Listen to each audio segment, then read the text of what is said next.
I'm still not used to these teeth.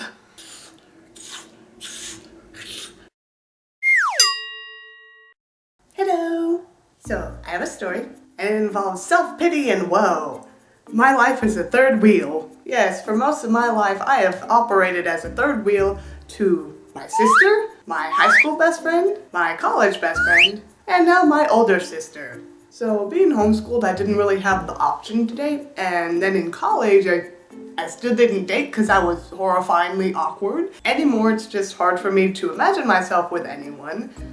At least anyone who's not a couple. At first I kind of took it in stride, always being the third wheel, but over the years it kind of progressed like, so we're dating now. Oh, I'm so happy for you.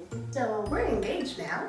I'm so happy for you. So we're married now. I'm so freaking happy for you. So having made sort of a profession out of being the third wheel, I started to notice a pattern with all of my friends who were coupled together who I would just kind of tag along with. There were like 5 steps of how I would react to being their third wheel, which I'm going to share with you all today on the interwebs. So here are the 5 stages of third wheeling in story form. Oh, sweet self-pity.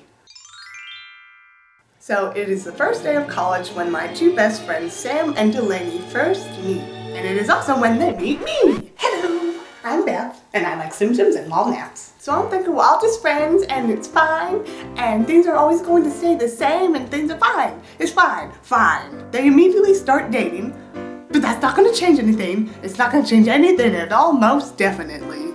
Hey guys, what's going on? Well, we were gonna go on a date. Oh goody, I love dates. I haven't been on one in 6 months. Please include me.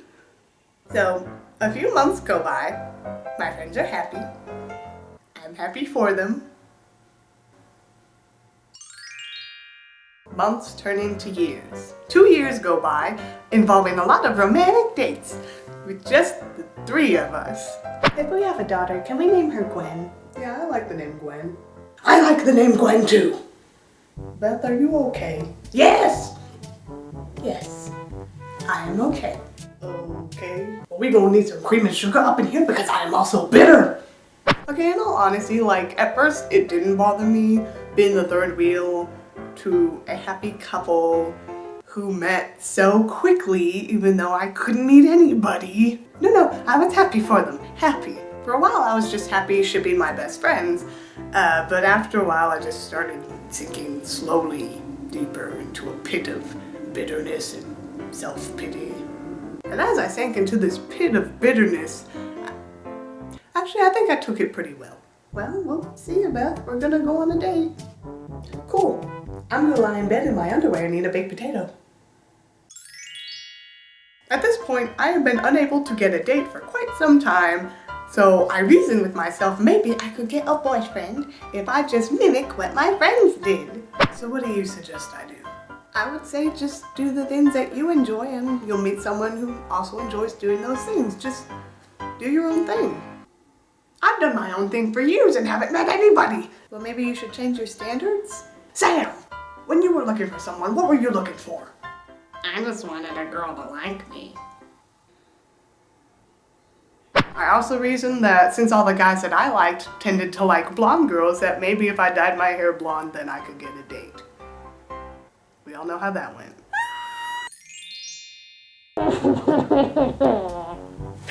I don't get it. Why does nobody like me? I like me. So, at this stage, another year has gone by in college and my 2 best friends, who are still happily dating and discussing marriage, have devolved into becoming the parents of a sad teenage daughter who they must constantly console. Casual dating isn't going well for me at this point, partially because of my ever-increasing and very off-putting desperation, and also just because of my regular personality. But why don't guys like me? I'm smart, I'm nice, I'm pretty. Beth, boys don't have to like you just because you're pretty. You're wrong! Now, I get that I can be kind of entitled and kind of self-centered and kind of a snob and kind of cheesy. I was going somewhere with this. Beth, you don't have to worry about it. Someone will come along just if you're a nice person and they feel like they really click with you. Don't be ridiculous. How am I supposed to make someone like me if not with my looks? Your personality? Oh, I'm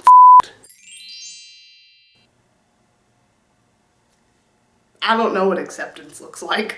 I know I need to keep reminding myself that I'm only 22 and probably years from now I'm gonna look back on this video and think how impatient I was. But it's just right now I'm not happy with my dating situation. Mainly that I only date couples. That sounded less disgusting in my head. But it's okay, because I can distract myself by making videos.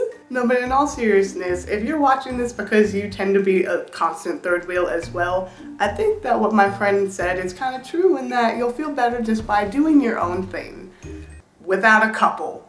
Because hanging around couples all the time isn't good for self-esteem. No, doing stuff on your own is just good for your self-esteem because you're just doing what you like. And yeah.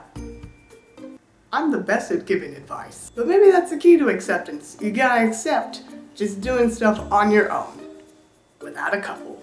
Now if you'll excuse me, I'm gonna go eat dinner with my sister, whom I live with, and who got married and had a baby within the last 2 years. But before I go, it is time to show this week's Ghost Pepper. Hi, Kiara. Also, thank you everyone who voted on Twitter about what me and my sister should do in a video.